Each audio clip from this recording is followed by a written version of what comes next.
So you're back fighting again in 2020. You were on the first post-pandemic card back in May, and I was curious, how was it fighting without fans? Because I know that some fighters actually prefer it because it's kind of like an enclosed setting and sort of like a regional fight. For you, usually like that, or do you kind of like live off the energy of the crowd and feed off like the fans? I love fighting in front of fans. I don't think that it has affected me in any way, though. When you have the crowd, it's kind of a loud white noise. Without the crowd, it's kind of a quiet white noise. You're in the zone. It's a little easier to hear your corner and stuff. But the actual fans, I wish they were here, but it's not a big deal either way. Fair enough. Andrew, you got a question? I want to ask you. So, when I'm pretty sure Greg Hardy fought back when they first came back in Florida, and he said he at one point heard DC. How clear can you hear the commentary? And have you heard something mid commentary that maybe's helped you, or kind of something that you're like, oh, I didn't notice that, but now since whoever said it, I should make an adjustment or whatever. Yeah, well, you hear the commentators kind of the whole time, kind of like you hear your corners and everything. And I fear that they affect the judging of rounds. For example, in my fight, I started the fight. I was in the standing arm triangle, and it was at no point was it choking me. I could breathe fine the whole time. But I'm a ginger, and I turn red anytime I do anything. But the whole time he's squeezing on me, I hear the commentators. Oh my God, Sam Alvey he's almost falling asleep. It's terrible. It's all. And so if I can hear it, the judges can hear it. And it was really having no effect on me other than I was kind of stuck in a position. It was never close to submitting me. And so I do feel that the judges can hear what the commentators are saying. And I think that is affecting certain scorings. Yeah, I was going to ask you about judging too, because I know that your last fight against Ryan Spann, that was a fight where I know a lot of people thought you won, and I was somebody who thought that you won. And I know that the judges have been kind of interesting. I know in that card specifically, and you were kind of a person who was on the wrong side of that. So. Yeah, it's unfortunate. I thought I won it too. After watching it, I've watched it a few times now. I still think I won it, but it was a good fight. I'm never going to be one of the guys that bitch about losing because of the judges. Yeah. At least not that much. And I should have finished him. So it was my fault. I should have. I hit him pretty hard in the third round. I should have done that in the second round. And it could have been one of those things where the judges heard the commentating, and maybe that affected the fight as well. Yeah, I know that you nearly got the finish, so that was a tough one. But kind of going back to your last few fights, I know that you've had a few rough ones. I know that you did. Most people thought you won the Spann fight, but you've officially lost 4 fights in a row. And something I was curious about was going into a fight like this, where there's a lot of pressure on you. Does that drive you? And does that motivate you more than potentially a normal fight would? I'm very aware that what happens when I lose. I want to fight with the UFC for the next 20 years, and if I lose this fight, it's not going to happen. So I'm just very aware of what's going to happen. I don't want to say there's more pressure on me or anything like that, but it's do or die. It's like I gotta man up. I gotta win this fight, and I gotta win impressively if I want to keep my job. And I really want to keep my job. I love what I do. I love who I do it with. Fair enough. Angel, you got another question for him?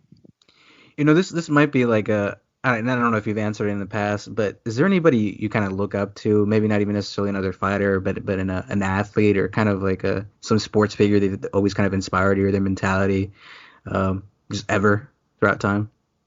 Hey, my head coach is Dan Henderson. He's about the easiest person in the world to look up to. He was a fighter's fighter. He was the guy that would just say yes and then go in and win. He never worried about the politics of the fight, or never worried about who he's going to fight or when he's going to fight. He's the guy that just stepped up and said, yes, let's do it. That's awesome. I love to hear that. And also the smile thing. I was talking about that. How did that start? Was that a college thing, a high school thing? Was it like a joke amongst family? How did that all, kind of occur? I've always been a happy guy. it was after I started fighting. I think I was down in the kitchen with my dad, and we were just talking, hey, we should come up with something that's easier for people to remember. And Smiling Sam just kind of popped up. I think my dad said it first, but it just kind of stuck. Man, okay. It's kind of funny how that just kind of happened in the kitchen, and there wasn't I don't know. I was expecting a more but that's how it is sometimes. Sometimes it isn't anything as complex of as whatever. Yeah, no, I smile a lot. My name is Sam. It made it real easy. Yeah, I mean, you're always smiling, my man. I mean, whenever you brought up that arm triangle earlier back in May, and I remember you smiling near the end of Oh my God, whenever you're you were right. about to get out. Like, I was like, this man, he really takes his nickname seriously. Like, well, I remember from two fights earlier when the referee Goddard stopped my fight against Cruz despite my best effort to let him know I was fine with the thumbs up. So while I was getting squeezed, I said, well, I can't give the thumbs up because apparently that means I quit. So I smiled, and the referee got the hint. Actually, I have a question about that. How is it important to build a relationship with the ref and kind of make them know at the start of a round, hey, please give me every opportunity to stay in it, or how does that kind of function? Or even before fight, because I know that you guys meet with, or maybe like you see him before, and they're like, hey, like let the fight go on. Like I'm a guy who can rebound. Before every fight, I talked to the ref. I said, listen, I would much rather die in that cage than you stop it early. I said, I will recover. Let me do it. And that's when I say stupid Goddard. It's because before the fight, I talked to him. I said, listen, I will be fine. Just I'm a fighter that can bounce back if you had a good jaw, and I don't stop it early like you did the last time on me. And they said, okay, don't worry. Just put your thumb up if you're in trouble, and I'll know. I said, okay, that's what I'll do. Like a dumbass. Yeah, Oh, it man. clearly did not work for him, apparently. Yeah, not at all. Yeah, I mean, I know that some referees have like they're kind of quicker to stop it, and I know that I was about to actually ask if you were one of those guys who's kind of like more prone to like letting a fight go, like if you'd prefer that type of referee or like a referee to save you, but you just kind of answer that one. So. Let me die in there. I mean, I understand that this is a fight. It is not anything that's safe. If I wanted to be safe, I wouldn't be a fighter. Let the fighters fight. It's interesting that you say that because I'm sorry to cut you off there, Josh, but because I was I listened to a JRE where he had Andre Ward on there, and he kind of had I wouldn't say opposite view, but he said that he fought a very safe style because if that was your kid fighting there, or your son or whoever, you would want him to be in good health, because that's someone's dad, that's someone's grandson, that's someone's son or whatever. You don't want him to get hurt. So I thought that was very interesting that you said that. Yeah, if I wanted my kid to be safe, I wouldn't let him be a fighter. We're very aware of what we do and how difficult the job is and the possibility of injury. And to have a referee come in and stop the fight early because he wants me to be safe, I think that's a bunch of bullshit. I can't stand referees stopping stuff early. Oh, I mean doctors too. I mean, did you watch by any chance? Did you watch boxing last night? No, it might have been morning. For me, and I didn't watch it. Yeah. Yeah, it almost happened. Final round, there was a cut, a headbutt, 10 seconds left. I mean, you hear the bell ring, and doctor comes in, and I'm like, there's no way. 12th round, 10 seconds. Come on, doctor. So I mean, it happens. Yeah. There's been some pretty bad stoppages in MMA, but I do think, is that part of just the mentality that you need to be a fighter? Is the mentality of like, I'm willing to die in there, I'm willing to, go for as long as I can? Is that just something you need to be a fighter? Is that like essential, do you think? If you want to be an entertaining fighter, I think it's a need. You can always be a not entertaining fighter and then be fine with bad stoppages. But it's the one thing I'll argue with fans over Twitter, over Instagram, over every social media I can. Early stoppages are just it's ruining the sport.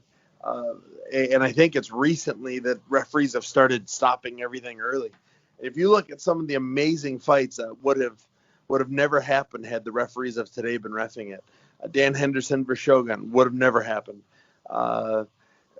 the Gray Maynard versus Frankie Edgar, I guess it'd be 2 and 3 wouldn't have happened. Yeah. Some of the greatest comebacks in the sport happened because the referee did not stop the fight.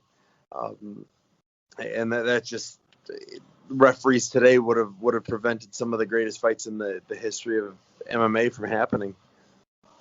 So do you think it's just kind of like a reffing problem in general, or do you think it's just like a couple specific guys, like maybe Herb or Goddard or something like that? Well, I try not to bitch about Goddard too much. He's gotten me twice though. Yeah. So. Some referees do it more than others, but I really think there's something going on in the back. I think the refs are being told by someone to stop it early, to not let it go as long as they used to. Because referees got Herb, he didn't used to ever stop anything early. He stopped it on time. He stopped it when it should be stopped. And lately he stopped not a lot of fights, but he's been stopping some fights earlier. So I suspect there's somebody in the back, somebody in some office building somewhere deciding they know it's better for me than I do. Yeah, you brought up Herb as a guy who used to let fights go. Whenever you were talking like the thumbs up thing earlier with your fight with Goddard, I immediately thought to Lawler and Askren whenever Herb Dean stopped the fight, whenever he had his thumb up and he was in the submission. So there's been some bad refereeing lately for sure. There absolutely has been, and it drives me crazy. And there's nothing wrong with letting me take an extra 2 punches. Wait to make sure I'm finished. And at the end of the day, I could always tap. If I'm getting my ass kicked, I'm getting punched in the face, I'm just getting pounded, I could always tap. Yeah. And the referees just don't want to give me the opportunity. They want to know what's better for me than I do. Yeah. Angel, you go ahead. Yeah, I kind of want to go back to the whole scorecard thing. What do you think can be improved upon that? I mean, you're actually in there. I think they've talked about. I can't remember who had an interview, had a really good interview about this, but they're like, we really need to have actual fighters there, because I mean, not even just in MMA, but even in boxing, some of these scorecards are kind of ridiculous. I'll do my own scorecard mostly every night, and I'd say I do a decent job, right? I'm not perfect. I'm human. I mess up, right? But sometimes, some of these are pretty questionable. So do you think they need to adjust the curriculum for it, make it a little bit better, maybe look for, retired fighters or someone, or ex-coaches or someone? I'm just kind of curious your thoughts overall on that, and kind of the criticism behind just these scorecards. Well, the judges, they've got an impossible job. They need to score stuff that's very difficult to score. And now a lot of MMA is putting in the punch count, and I hate the significant strike count. Because if it was that significant, I wouldn't get back up. They would have finished the fight. But I don't know that putting ex-fighters in the cage would be worth that much, because there are bad fighters, or fighters have scored things poorly. I'm sure I've scored things poorly myself, and watching a fight a second time. So, okay, well, maybe I was wrong the first time. I think it would be easier to fire referees, to keep referees from coming back and back and back. I think that would do a lot. I think if the referees had more to fear from their job not being there, not being so safe, I think that would help. If there's a ref that just is on the wrong side of every split decision, there's a ref that just gets things wrong time and time again, fire him. Don't let him back in. Put him back down on the minor leagues. Keep him out of the UFC and Bellator and ONE FC. And I think the threat of being a bad judge, or being fired for being a bad judge, could motivate judges to be better. Do you think that having something like open scoring could work? In terms of because I know in Kansas they're already doing this. I know some commissions are experimenting with this. After round 1, you would know if he won that round or lost that round. Do you think that's something that could potentially help? Yeah, I've been watching the LFA last couple of months, and they've been in Kansas, and and I'm still judging on if I like it or not. I don't know. I haven't seen enough. I've never experienced it. My boxing coach, he says it does nothing. He says it's ruined a lot of good boxing fights because you'll see a fighter who knows he's up because the judges have told him already, and he'll just coast. He said he was not a fan of the idea. I'm kind of open to it. I would like to experience it once before I made a real decision. Fair enough. Angel, do you have another question? Yeah, and and you brought up Bellator, and you fought Bellator. What are the two big differences in your, in fighting in Bellator and in the UFC that you felt was like shockingly different, or if there even was, or was any? Well, when I fought for Bellator, it was still owned by Bjorn Rebney. It was still the tournament style. It wasn't half of what it is today. But that being said, when I was in it, there's night and day difference between Bellator and the UFC. When I was in Bellator, I fought Carl Amasu, and I shared a locker room with him. They had me and him to say they put up like a thin sheet in the middle of it, and we were in the same room. My French at the time, or my coach at the time, was French. Carl Amasu and his whole team was French, so my coach just listened to him all night long. Oh wow. And so that was significantly different. But like I said, that was 8 or 9 years ago at this point. So it wasn't the Scott Coker Bellator that we know today. Now, do you miss that tournament style? Do you think it'd be interesting if the UFC kind of like integrated that at some point, or did it one side of the year? I love tournaments. I love that Scott Coker's doing it with Bellator now. I like how they're run. I've done 3 fights in one night tournament. I would love to see that again. I would love to be part of a 3 fights in one night tournament again. It just added a whole new dimension to fighting, and I really enjoyed it. Yeah, I've talked to a couple of fighters, and I've never heard one that's like complained about tournaments. You know what I mean? Because I know that I cover Invicta in Kansas, and they're one of the commissions I'd say is probably the most interesting with experiments, and they're the only commission in the U.S. that I know of that actually lets one night tournaments go on, like you fight 3 times in a night. So. That's awesome. Yeah, I've done one before in Wisconsin, and it was so much fun. Yeah, it's pretty cool. So, Angel, do you have any more questions before? I mean, none personally that I want to ask right now, but I'm sure you have something to close out. Yeah, I have one last question to close out. So, Sam, something we do on the podcast, we always make predictions. We keep track of them throughout the year. You're fighting on one of the biggest cards of the year. You're opening up the ESPN prelims. You're in a big spot. I know that the main event of that card is Khabib Nurmagomedov versus Justin Gaethje. Do you mind put on your analytical cap? Do you mind giving us a prediction for what you think might happen that night? Yes. So I've been telling people I think Khabib is the greatest lightweight that's ever been in the UFC. I think he's better than all the other ones. That being said, I think Gaethje's going to beat him. Really? I think if they were to fight the same 10 people, I think Khabib would beat all 10. I just think stylistically this is such a bad matchup for Khabib. I could be wrong. If Justin can't stop the takedowns like I think he can, it's going to be a bad night for Justin.